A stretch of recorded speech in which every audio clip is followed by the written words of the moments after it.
Good morning. It's the year 1915. I'm Ashley Young from PBS, and I have with me British women's rights activist Emmeline. Welcome to the studios. Thanks for joining us. Glad to be here.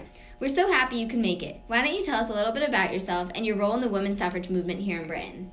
Okay, well, I began to fight for women's suffrage when I married Richard, who was also a supporter, and together we began to fight as he wrote equality acts about the topic, and I founded leagues, such as the Women's Franchise League and later the Women's Social and Political Union, to fight for women's rights. It's inspiring the way you've continued to fight for equality. What are some hardships you've faced within your activism?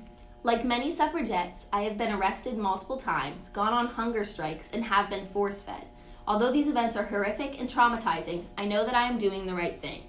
I love to hear about how you devote yourself to the suffrage movement and your activism. Speaking of your activism, how would you define feminism, and what does it mean to you? Feminism to me is the vocalization of gender inequality and solving of this problem. I believe that women should always fight for equality, and even violence should be used if necessary. Suffragettes becoming militant has been an intense improvement in our feminist movement. We were not seeing changes by solely voicing our opinions, so we made the change to use militarism in our movement. And finally, we are becoming more heard. It's obvious that you are very passionate about the female suffragette movement. Would you like to tell us why you believe this is such an important matter? I believe it is important that women have the right to vote because it is a human right. All should have the ability to have a say in their government and who is representing their voice and opinion in this world. Gender should not determine whether someone has a voice, and that's why us suffragettes do whatever it takes to give us this right that should come automatically, as we are human beings. Even with your progress and the fight of other suffragettes, do you believe the suffrage and equality movement for women is ever over?